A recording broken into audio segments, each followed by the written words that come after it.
بسم اللہ الرحمن الرحیم۔ اللہ تبارک و تعالیٰ کے پاکیزہ نام سے آغاز کرتے ہیں جو بہت مہربان نہایت رحم والا ہے۔ الحمدللہ بخاری شریف کی احادیث پر درس کا سلسلہ جاری و ساری ہے، اور پچھلے پروگرام میں ہم نے 441ویں حدیث پاک پہ کلام کا آغاز کیا تھا۔ ایک دفعہ حدیث عرض کر دیتا ہوں کیونکہ تبصرے کا موقع نہیں ملا تھا، تو حدیث ایک دفعہ مختصراً عرض کر دیتا ہوں۔ حضرت سعد رضی اللہ تعالی عنہ بیان کرتے ہیں کہ نبی کریم صلی اللہ علیہ وسلم اپنی صاحبزادی حضرت سیدہ فاطمہ رضی اللہ تعالی عنہا کے گھر تشریف لائے۔ آپ نے گھر میں حضرت علی کرم اللہ وجہہ الکریم کو نہ پایا، تو آپ نے پوچھا اپنی صاحبزادی سے کہ تمہارے چچا زاد کہاں ہیں؟ تو سیدہ فاطمہ رضی اللہ تعالی عنہا نے عرض کی کہ بابا جان، میرے اور ان کے درمیان کچھ اختلاف ہو گیا تھا اور وہ مجھ پر ناراض ہو گئے تھے، بس وہ گھر سے چلے گئے ہیں اور انہوں نے ابھی دوپہر میں ہمارے ساتھ گھر میں قیام نہیں کیا ہے۔ تب نبی کریم صلی اللہ علیہ وسلم نے کسی شخص سے فرمایا کہ جاؤ دیکھو کہ حضرت علی کہاں ہیں۔ وہ شخص آیا اور اس نے بتایا کہ یا رسول اللہ صلی اللہ علیہ وسلم وہ مسجد میں سوئے ہوئے ہیں۔ تو رحمت کونین صلی اللہ علیہ وسلم تشریف لائے تو دیکھا کہ وہ مسجد میں تھے اور ان کے پہلو سے کندھے سے چادر ڈھلک گئی تھی، جیسے کروٹ لی ہوگی زمین پہ، پھر اس طرح آدمی بدلتا ہے کروٹ تو پھر وہ چادر ڈھلک جاتی ہے، اور جب آپ نیچے لیٹے ہوں گے تو مسجد کی مٹی جو تھی وہ آپ کی پشت مبارکہ پر لگ گئی تھی۔ تو راوی کہتے ہیں کہ جب سرکار تشریف لائے تو حضرت علی رضی اللہ تعالی عنہ مسجد میں لیٹے ہوئے تھے، ان کی چادر ان کے پہلو سے ڈھلک گئی تھی اور اس پر مٹی لگی ہوئی تھی۔ تو رسول اللہ صلی اللہ علیہ وسلم ان سے مٹی صاف فرمانے لگے اور ساتھ ساتھ کہہ رہے تھے کہ اے ابو تراب اٹھو، اے ابو تراب اٹھو۔ تراب کہتے ہیں عربی میں مٹی کو، اور ابو مانے صاحب، والا، یہ باپ کے معنی میں بھی آتا ہے۔ اگر کسی کے جیسے ابو اسامہ کہا جائے، اسامہ کا باپ۔ اور کبھی جب کنیت استعمال کرتے ہیں، کنیت کا مطلب ہوتا ہے کہ کسی بھی شے سے تعلق کی وجہ سے انسان کو کوئی نام دے دیا جائے تو اس کو کنیت کہا جاتا ہے، جبکہ اس سے پہلے ابو وغیرہ کا اضافہ ہو، جیسے ابو تراب۔ اسی طرح حضرت ابو ہریرہ رضی اللہ تعالی عنہ کا اصل نام عبد الرحمن تھا، لیکن ابو ہریرہ کیونکہ ہریرہ ایک چھوٹی بلی کو کہتے ہیں۔ تو آپ کی آستین میں ایک دفعہ ایک بلی چھوٹی سی بیٹھی ہوئی تھی، آستین کافی بڑی تھی، تو رحمت کونین صلی اللہ علیہ وسلم نے آپ کو دیکھ کر شستہ مزاح کے ساتھ ارشاد فرمایا کہ اے ابو ہریرہ، یعنی اے بلی والے۔ تو اب یہ بلی کی نسبت سے آپ کا ایک نام ہو گیا اور اس سے پہلے ابو آ رہا ہے، اسی کو کنیت کہتے ہیں۔ ایسے حضرت علی رضی اللہ تعالی عنہ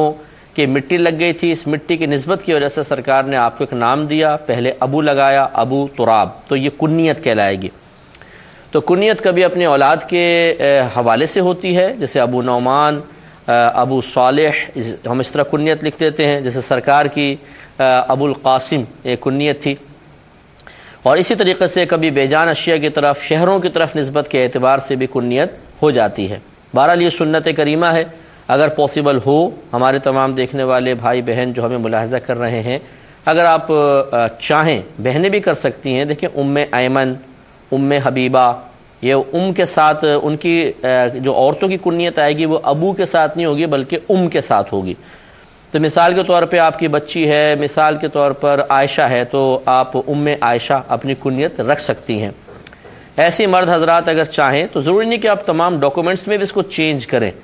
سنت کی نیت سے اگر آپ چاہیں تو آپ اپنے کہہ سکتے ہیں کہ جیسے آپ کے بیٹے کا نام صالح ہے تو ابو صالح رکھ لیں، اور اگر 3 4 5 بچے ہیں تو عموماً ایسا ہوتا ہے یا سب سے چھوٹے کی طرف نسبت کر دیتے ہیں یا سب سے بڑے کی طرف، تو وہ آپ کی مرضی ہے۔ لیکن اس میں یہ ضرور دیکھ لیجئے گا کہ اپنے بچوں کی طرف نسبت کے اعتبار سے کنیت اختیار کرتے ہوئے اس بات کا خیال ضرور رکھنا چاہیے کہ کسی بچے میں احساس کمتری بیدار نہ ہو۔ مثال کے طور پہ آپ نے بڑے بیٹے کے ساتھ اس کی کنیت لے لی، یعنی اس کے نام کے ساتھ اپنے کنیت بنا لی ہے ابو صالح مثال کے طور پر، اور چھوٹے بچے جو ہیں وہ گلٹی فیل کر رہے ہیں کہ ابو نے بھائی کے نام کے ساتھ کر لی، ہمارے ساتھ نہیں کی، تو ایسا نہیں ہونا چاہیے۔ اس کا اگر ایسا ہو رہا ہے تو اس کا تھوڑا خیال کر لیں، تو اگر ایسا نہیں ہے تو پھر آپ بالکل کنیت استعمال کریں، یا کم از کم ایک کنیت اپنی بنا کے رکھ لیں سنت کی نیت سے، تو انشاءاللہ بہتر رہے گا۔ تو اب یہ کنیت کا تو خیر معاملہ تھا، سرکار صلی اللہ علیہ وسلم اپنی صاحبزادی کے گھر تشریف لائے تو اس سے معلوم ہوا کہ والد اپنی بیٹی کے گھر بغیر اطلاع کے بھی آ سکتا ہے، اس میں کوئی حرج نہیں ہے۔ اور یہ شرع قاعدہ ضابطہ یاد رکھیے کہ شوہر پر واجب ہے کہ وہ اپنی بیوی کو ہفتے میں ایک بار ماں باپ سے ملنے کی اجازت دے۔ لے کر جانا اس پر واجب نہیں ہے، اجازت دینا واجب ہے۔ یعنی اگر بیوی چاہتی ہے کہ ہفتے میں ایک بار ماں باپ سے ملے تو شوہر اس کو روک نہیں سکتا ہے، روکے گا تو گناہ گار ہوگا اور قطع رحمی کا مرتکب ہوگا، بشرطے کہ کوئی باعث فتنہ چیز نہ ہو۔ وہ فتنے کی میں بعد میں نشاندہی کرتا ہوں۔ اور جو دیگر بھائی بہن اور رشتہ دار ہوں ان سے ملنے کے لیے اسے سال میں کم از کم ایک بار اجازت دینا واجب ہوتا ہے۔ یعنی ماں باپ کو تو ہر ہفتے دینی پڑے گی ماں باپ سے ملاقات کے لیے، لیکن ان کے علاوہ کسی رشتہ دار کے پاس جانا چاہتی ہیں اگر زوجہ تو پھر سال میں ایک بار اگر اجازت دینا واجب ہے۔ اب یہ نہیں ہے کہ سال میں ایک بار اجازت دینا واجب ہے، اس سے زیادہ دے گا تو گناہ گار ہوگا۔ کہنے کا مطلب یہ کم سے کم ہم صورتحال ذکر کر رہے ہیں کہ ماں باپ سے ملاقات کے لیے ہفتے میں کم از کم ایک بار اجازت دینا واجب، اور رشتہ داروں سے ملنے کے لیے دیگر رشتہ داروں سے سال میں کم از کم ایک بار واجب۔ اگر شوہر زیادہ بار اجازت دے دیتا ہے تو کوئی منع نہیں ہے، جیسے قریبی پڑوس میں بعض وقت گھر ہوتا ہے، روزانہ ہی آنا جانا ہے ماں باپ کے ہاں بچی کا مثال کے طور پہ، تو کوئی اس میں حرج نہیں ہے۔ لیکن کہنے کا مطلب یہ ہے کہ شوہر اپنی زوجہ کو ماں باپ سے اور دیگر رشتہ داروں سے ملنے سے روک سکتا ہے، لیکن اس کی لمیٹیشن یہ بیان کی گئی ہے کہ ہفتے میں ایک بار تو پھر بھی اجازت دینی پڑے گی، اور دیگر رشتہ داروں سے ملنے کے لیے سال میں ایک بار اجازت دینی پڑے گی۔ اب جو فتنے کا مسئلہ میں نے عرض کیا تھا کہ بعض اوقات ایسا ہوتا ہے کہ ماں فتنہ انگیز ہوتی ہیں، بعض کہ بچی جب بھی جاتی ہے وہ ایسی ہوتی ہیں کہ ذہن خراب کر دیتی ہیں بچیوں کا، شوہر کے خلاف بولتی ہیں یا کچھ بھی کرتی ہیں۔ جب بچی شوہر کے ساتھ ہے بیوی تو بالکل نارمل ہے، میکے سے ہو کر آئی نہیں کہ چڑچڑا پن چڑھ گیا اور غصہ ہو رہی ہیں، چیز اٹھا پٹک کر رہی ہیں، چھوٹی چھوٹی بات کو کرید رہی ہیں۔ اگر شوہر ایسی بات محسوس کرتا ہے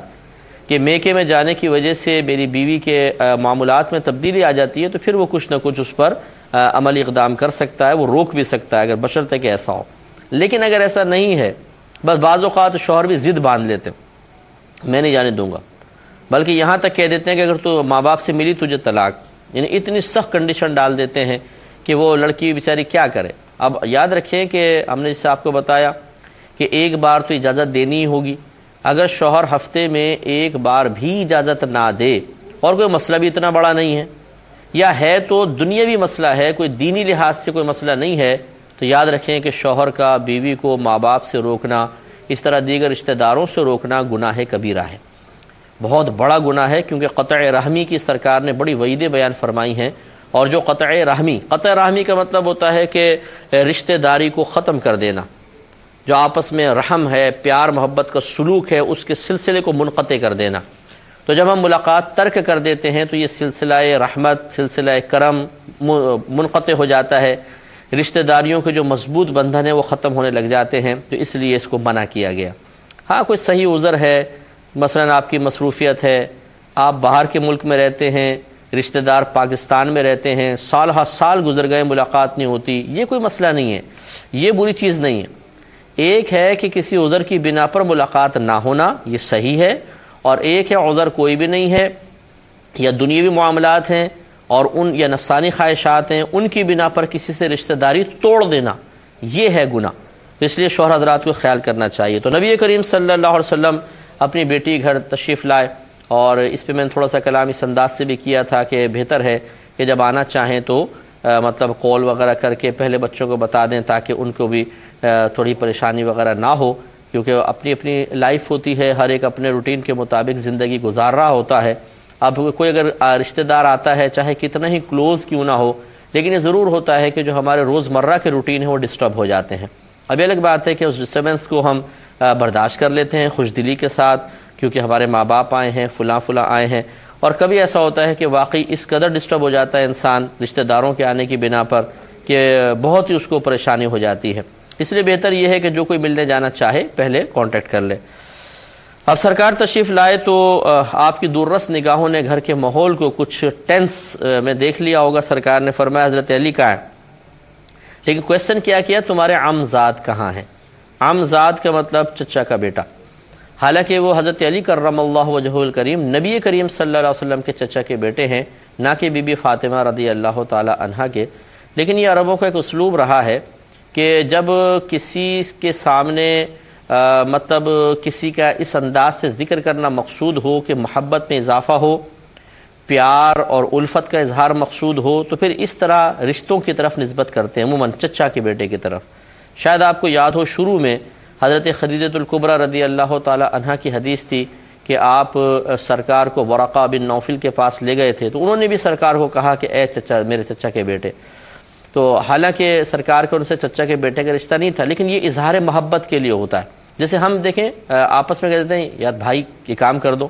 حالانکہ وہ ہمارا بھائی نہیں ہے، مطلب کہنے کا یہ رشتہ بھائی کا ایک بڑا پیار کا محبت کا رشتہ ہوتا ہے، ماں سے نسبت، باپ سے نسبت۔ تو ہم اس رشتے کو ذکر کر کے اصل میں سامنے والے کے دل میں اولا نرمی پیدا کرنا چاہتے ہیں، محبت پیدا کرنا چاہتے ہیں، پھر اپنا کوئی مدعا ذکر کرتے ہیں۔ جیسے آپ نے اگر قرآن پڑھا ہو تو آپ نے دیکھا ہوگا کہ جب حضرت موسیٰ علیہ السلام توریت لینے کے لیے تشریف لے گئے اور پیچھے سے بچڑے کی پوجا شروع ہو گئی، حضرت ہارون علیہ السلام کو موسیٰ علیہ السلام اپنا نائب بنا کر چھوڑ کر گئے تھے۔ اب واپس آ کر دیکھا تو یہ شروع۔ اب ہارون علیہ السلام نے تو ان کو منع کیا تھا، وہ نہیں باز آئے، لیکن موسیٰ علیہ السلام نے جلال میں تشریف لائے اور ان کی داڑھی پکڑ لی۔ تو حضرت ہارون علیہ السلام نے پھر ایک جملہ لکھا ہے قرآن عظیم میں، کہا کہ اے میری ماں کے بیٹے، مجھ پہ آپ شدت نہ کریں، پہلے میرا عذر سن لیں، میری ماں کے بیٹے۔ اب یہ بھی دیکھیں وہ ہیں ماں کے بیٹے، لیکن اس رشتے کو ذکر کرنے سے مقصود کیا تھا؟ دل میں نرمی کا پیدا کرنا۔ اسی طرح یہاں ہوا کہ رحمت کونین صلی اللہ علیہ وسلم نے عربوں کے ایک محاورے کے مطابق حضرت علی کرم اللہ وجہہ الکریم کے لیے عمزاد کا لفظ استعمال کیا کہ وہ تمہارے چچا کے بیٹے کہاں ہیں، تاکہ ذرا پیار محبت قلب میں آئے۔ پیار محبت تو پہلے ہی تھی، وقتی طور پہ جو اثرات بعض اوقات غالب آ جاتے ہیں اور وہ ظاہری طور پہ نظر آنے لگتے ہیں، ان اثرات کو چھانٹنے کے لیے سرکار نے اس طرح ارشاد فرمایا۔ تو بی بی فاطمہ رضی اللہ تعالیٰ عنہ نے کہا کہ میرے اور ان کے درمیان کچھ اختلاف ہو گیا تھا، جس کی بنا پر وہ گھر سے ناراض ہو کے چلے گئے ہیں اور ہمارے ساتھ یہاں دوپہر میں قیام نہیں کیا ہے، قیلولہ نہیں فرمایا۔ ہمیں اگر اپنی لائف کو دیکھنا ہے کہ کس طریقے کی ہونی چاہیے، اور اسی طرح معیار بزرگی کو اگر پرکھنا ہے کہ کس کو بزرگ کہیں کس کو نہیں، اور اگر ہمیں حصول بزرگی مقصود ہے کہ ہم بھی بزرگ بن جائیں، ہمیں بزرگی کی علامات ظاہر ہوں، تو ہمارا مشورہ یہ ہوگا کہ پڑھیں قرآن کو، پھر آپ پڑھیں حدیث کو، پھر آپ دیکھیں نبی کریم صلی اللہ علیہ وسلم کی سیرت کریمہ کو، اور اس کے بعد صحابہ کرام علیہم الرضوان کی سیرت و کردار اور معمولات کو، تو آپ کو پتہ چلے گا۔ دیکھیں ہمارے نبی سے بڑھ کر کوئی بھی نہیں ہے کائنات میں، اللہ تعالیٰ کے بعد اگر کسی کا مقام و مرتبہ ہے تو ہمارے نبی کریم صلی اللہ علیہ وسلم کا، اور آپ کے ثانی کوئی بھی نہیں ہے۔ اسی طرح صحابہ کرام علیہم الرضوان پوری امت میں سب سے افضل ترین ہے، اور رحمت کونین صلی اللہ علیہ وسلم کا فرمان ذی شان ہے کہ میرے صحابہ ستاروں کی مانند ہیں، تم جس کی پیروی کرو گے ہدایت پا جاؤ گے۔ اس کا مطلب ہے کہ جس طرح سیرت و کردار نبی کریم صلی اللہ علیہ وسلم کا مسلمان کی زندگی کے سلسلے میں امپورٹنس رکھتا ہے، ایسے ہی صحابہ کرام علیہم الرضوان کی حیات طیبہ بھی بہت اہم ہے۔ جب ان کی آپ حیات کو دیکھیں گے تو ایک نارمل لائف آپ کو نظر آئے گی، جس میں وہ کھا بھی رہے ہیں، پی بھی رہے ہیں، روزہ بھی رکھتے ہیں، نمازیں بھی پڑھتے ہیں، رات میں آرام سے سوتے بھی ہیں، ان کی بیوی بھی ہیں، بچے بھی ہیں، دوستوں کے ساتھ اٹھک بیٹھک بھی ہے، تھوڑا بہت شستہ مزاح بھی ہے، وہ کاروبار بھی کر رہے ہیں، وہ زمینداریاں بھی کر رہے ہیں، یعنی زراعت کا پیشہ بھی ہے۔ یہ بخاری کی ہی روایت گزر چکی ہے، ہم نے آپ کو سنایا کہ حضرت عمر فاروق رضی اللہ تعالی عنہ نے فرمایا کہ میرے ایک انصاری دوست تھا، ایک دن وہ کسب معاش کرتا تھا اور میں سرکار کی بارگاہ میں حاضر ہو کر اس وقت جو وحی وغیرہ نازل ہوتی، جو سرکار سکھاتے، اس کو سیکھتا اور اسے آ کے سکھاتا۔ اگلے روز میں کسب معاش میں مصروف ہوتا اور وہ وہاں پر جا کر سیکھتا، اور جو سیکھتا وہ مجھے آ کر بتاتا۔ اس طرح ہم نے سرکار کی بارگاہ میں علم سیکھنے کے لیے باری مقرر کی ہوئی تھی۔ اب دیکھیں حضرت عمر فاروق رضی اللہ تعالیٰ عنہ جیسے جلیل القدر صحابی یہ فرما رہے ہیں کہ ہم نے باری مقرر کی ہوئی تھی، جو سرکار کی صحبت کے حریص تھے، جو اترنے والی وحی سے فوری طور پہ اکتساب کرنے کی شدید خواہش رکھتے تھے، لیکن اس کے باوجود اپنی نارمل لائف کو ڈسٹرب نہیں کر رہے ہیں، کیونکہ بیوی بھی ہیں، بچے بھی ہیں، کاروبار بھی کرنا ہے۔ یہ جو ہمارے آج کل کچھ ینگ جنریشن ہے کہ یا تو وہ بالکل ہی بے راہ روی کا شکار ہے، یا پھر جب وہ دین کی طرف آتے ہیں تو وہ حقیقتاً قرآن و حدیث سے اپنی زندگی کے مختلف شعبوں کے سلسلے میں ہدایت حاصل نہیں کرتے ہیں. ظاہری گیٹ اپ تو چینج کر لیتے ہیں لیکن بد اخلاقی بہت زیادہ ہے، الٹی سیدھی باتیں کرنا، دوسروں کو حقیر سمجھنا اور بے اعتدالی اور عدم توازن کے ساتھ زندگی گزارنا. کہیں بیوی ٹینس میں ہے، کہیں بچے ان کی شفقت سے محروم ہیں، کہیں ماں باپ بیچارے ان کی راہ دیکھ رہے ہیں، ان کو فرصت ہی نہیں ہے ماں باپ کی خدمت کرنے کے لیے. تو یہ تو ہمارا دین نہیں سکھاتا.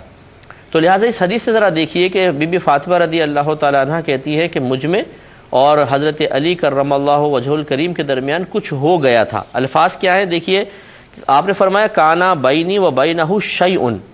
میرے درمیان ان کے درمیان کچھ ہو گیا تھا. شیئن کچھ ہو گیا تھا، یعنی تھوڑا بہت کوئی اختلاف ہو گیا تھا، جس کی شرح یہ بیان کی گئی اختلاف ہو گیا تھا. اس کا مطلب ہے کہ وہ نفوس قدسیہ بھی ایک نارمل لائف گزار رہے ہیں، وہ فوق الفطرت نہیں ہے، بلکہ جیسے ایک میاں ہوتا ہے، ایک بیوی ہوتی ہے، آپس میں کبھی کبھار تھوڑا بہت کچھ مسئلہ ہو بھی جاتا ہے. اور یقینی سی بات ہے کہ ایک طرف حضرت علی کرم اللہ وجہ الکریم ہے، علم کے پہاڑ ہیں، دوسری طرف بی بی فاطمہ رضی اللہ تعالی عنہا ہے جو سرکار کی تربیت یافتہ ہیں. تو نفسانی خواہش تو درمیان میں ہوگی نہیں، کوئی نہ کوئی معقول وجہ ایسی ہو گئی ہوگی جس کی بنا پر ایسا ہوا. اس میں انشاءاللہ مزید تبصرہ کریں گے نیکسٹ پروگرام میں. وآخر دعوانا ان الحمدللہ رب العالمین.